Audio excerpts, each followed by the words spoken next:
le sous-commissaire Mike Duhem de la GRC, Police fédérale, le directeur général des services de protection et d'urgence de la Ville d'Ottawa, Kim Ayotte. I am Corporal Vladimir Napoleon with the RCMP. I will be the moderator.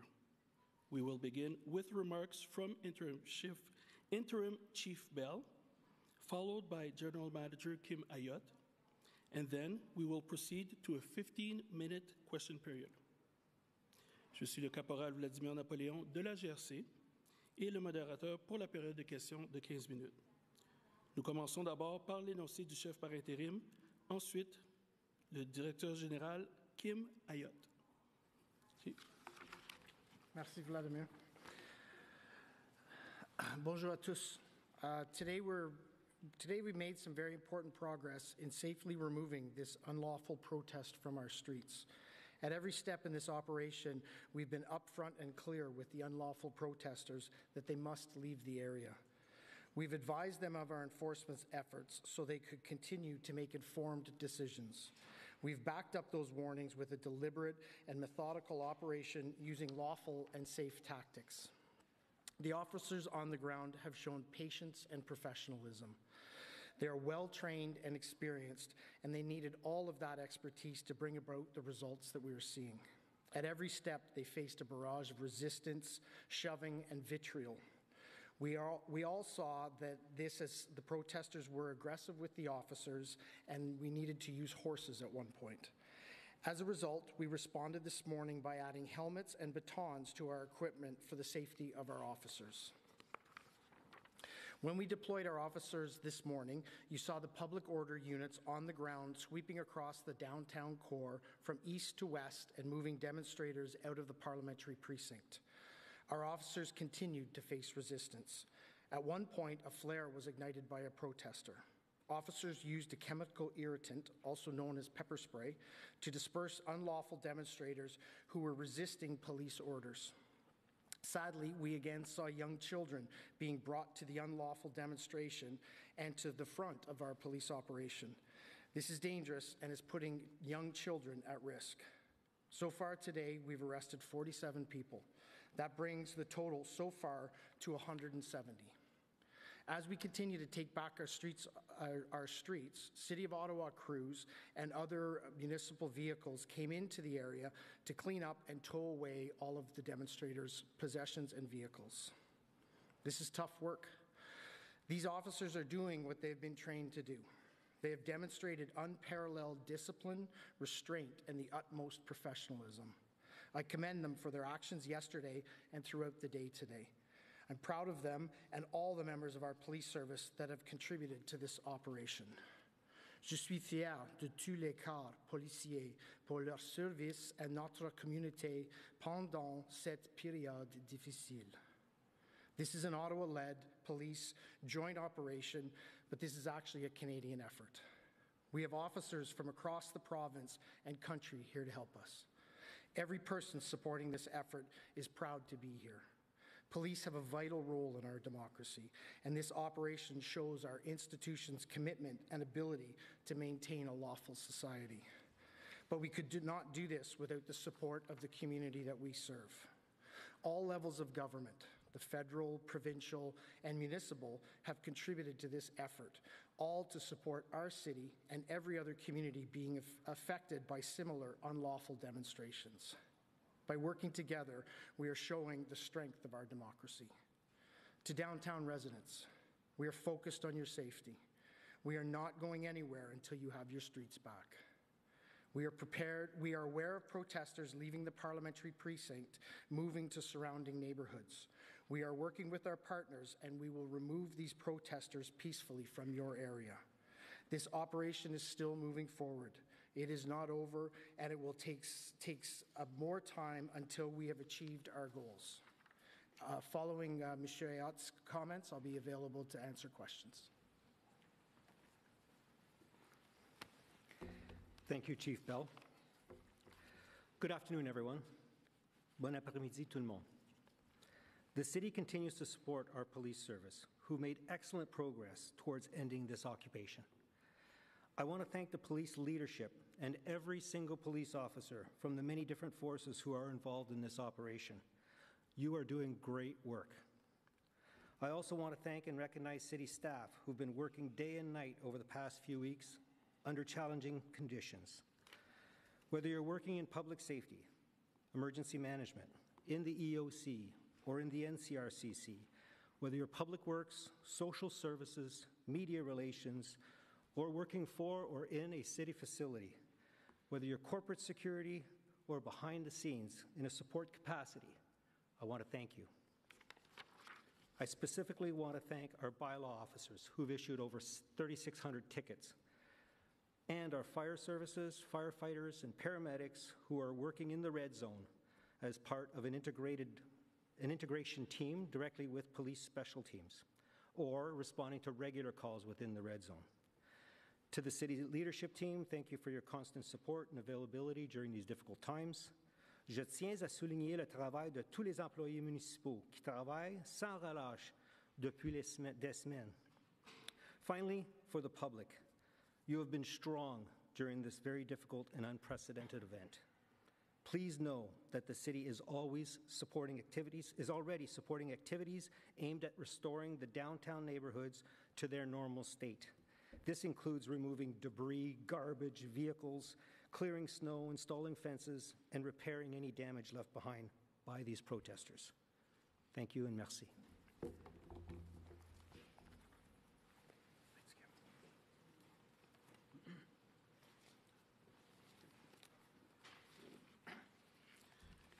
I will now invite each media agency to come to the microphone to ask a question. Please ask one question each, starting with your name and the media that you represent. Nous allons maintenant répondre aux questions de chaque organisme média. S'il vous plaît, posez une seule question au microphone. S'il vous plaît, vous nommer et aussi nous dire le média que vous représentez. Kristen Ashkate, CTV National News. Thanks for taking our questions. Can you say when will residents have their streets back? Do you have a day in mind as Wellington is now cleared out? So we've been clear from the beginning. This is an extremely large, complex operation. You all understand that because you've been so actively covering and reporting on it since it's begun. We won't commit to any end time because the progress of it needs to be measured, needs to be methodical, needs to be safe and lawful, as we've indicated all the way through. That is how we've approached this protest since we've started. That is how we will approach it until it's completed. I cannot overstate. We are in this until it is over. Every one of our police agency partners has indicated their continued and ongoing support to work with us to finish this unlawful occupation. You have our commitment that we are here until the very end. If I had a choice, it would be right now. And that's why I implore all the protesters who remain there, go home. This occupation is now over. We will continue with our mission until it is complete.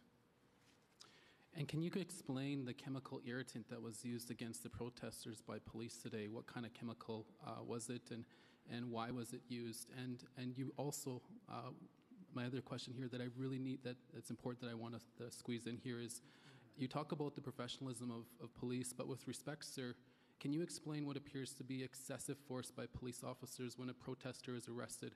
There is multiple videos on social media showing police delivering blows with their knee and their fists while the protesters are down. Is this necessary?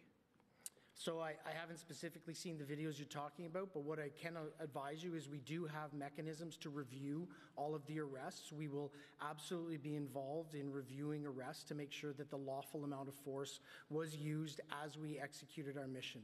We've been very clear from the beginning, as this has escalated and as protesters have not heeded the urging, the warnings, and then the direction to leave our streets, that we would need to escalate in our tactics. That is what you're seeing us engaged in to ultimately remove people who are refusing to leave. Hi, Chief Bell, Frédéric with Radio-Canada. So we see that you guys, with the help of your other agencies, have practically gained all of Wellington where Parliament Hill is located. So can you tell us What's the next step into the operation, and are the forces starting to stretch thin? As you gain terrain, you're going to need more people. So what's the next step in the operation, and maybe how we're doing with officers? So what you've seen, and we indicated from the very beginning days, this has been going to be a very deliberate and methodical approach to how we're going to gain back the area and remove everyone to execute the plan we have. We also indicated that we have the resources we need to execute this plan. What you've seen over the past number of days is the execution of that plan with the resources that we need to finalize it. We are approaching areas, our members are taking control of areas, and then we're bringing in crews behind us to remove vehicles, remediate any of the conditions that the protesters, any of the damage the protesters may have done, to make sure that as our citizens get their streets back, they are the streets that they had before this started. We will continue with our plan. We'll continue to move ahead, and I can tell you it is, to this point, going exactly as we had anticipated. Bonjour, question en français, si possible. Andy Saint-André de TVA à Montréal. Est-ce que depuis le début de l'intervention policière d'envergure, la police a saisi des armes à feu? Ou est-elle au courant que des armes se trouvent présentement entre les mains de manifestants? Juste, si vous pouvez répéter votre question en anglais, et puis par la suite, M. Diem va répondre en français. Génial. Have the police seized firearms since the beginning of this major police intervention? So what I can tell you is that we have several criminal investigations ongoing that relate to the seizure of weapons. I don't have specifics on any of those investigations because they're not yet complete and there is no charges resulting from them. When we do have that, we will provide that information. Oui, bonjour. Juste pour la traduction, c'est effectivement, nous avons plusieurs enquêtes en cours. Vous comprendrez que l'événement est très fluide, ça change de jour en jour. Et le chef de police, M. Bell, a mentionné qu'à fur et à mesure qu'on progresse, on fera un bilan de ce qui a été saisi pour votre information. Merci. Hi, Ashley Burke, CBC National News. Can you tell us what other methods that you used today to try and disperse crowds that we didn't see yesterday? It sounded like there was other sort of sonic or other sort of sound things that were done today that hadn't been in the past, and what else? Yeah, we've been pretty clear from the beginning. We're actually not going to discuss the tactics we use. One of the things that you've seen that we've been engaged in is we're monitoring. We've learned from previous protests and demonstrations. We're monitoring the coverage. One of the tactics that the protesters and demonstrators are using is misinformation, information that is inaccurate, information that misleads the public. We're actively tweeting and providing information out through social media and other media mechanisms in order to be able to try and get accurate, factual information around what is going on within the protest without actually divulging any police tactics. And just speaking of conflicting reports, yesterday there were a lot of them when it came to the case where the police horse entered the crowd.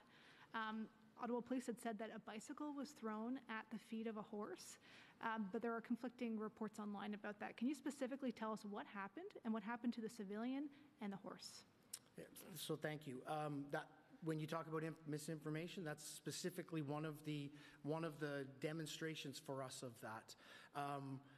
What happened is the crowd was escalating around the police. There was tension that was continuing to escalate between our public order unit members and the demonstrators on the line that was resulting in increased aggression by the demonstrators. Members of the mounted public order unit rode through the crowd that created separation and lowered the temperature and circumstances that existed there so as not to escalate force. Almost immediately, there was tweets, there was pictures that had been photoshopped out on social media that indicated people had died as a result of that. The horses had run over somebody with a walker in the crowd. What I can indicate is there was two members of the protesters who did collide with the horses. They fell down.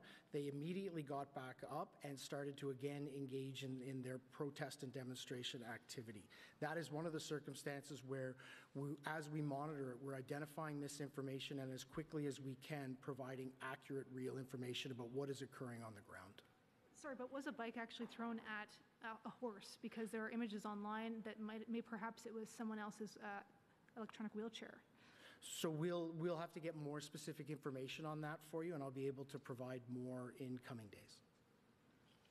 Hi, Chief Bell. It's Joanne Quinello from CBC Ottawa Local. You say you've arrested about 170 people since the police action has begun. How many folks have you actually charged? So we're continuing to, one step is the arrest, the next step is the processing and charging of those individuals. We haven't yet pulled together and identified the number of charges that we've laid, but that will be released to the media and to the public as soon as it's available. But are people being let go, for example, without being charged of anything, say if they promise to go home?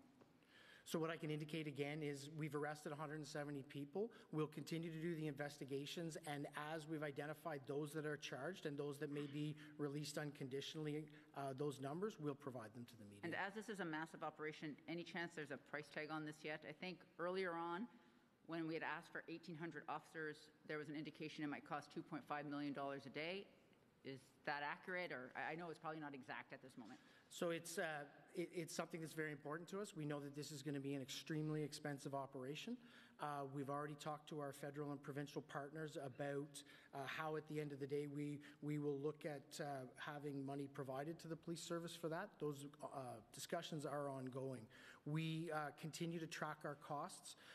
Our partners continue to work with us to identify the costs of policing to actually manage this event, and at the culmination of it, we'll be able to provide accurate figures. You don't have a tally up till now, for example? Just to remind all the journalists, one question. Thank you. Hi, Chief Bell.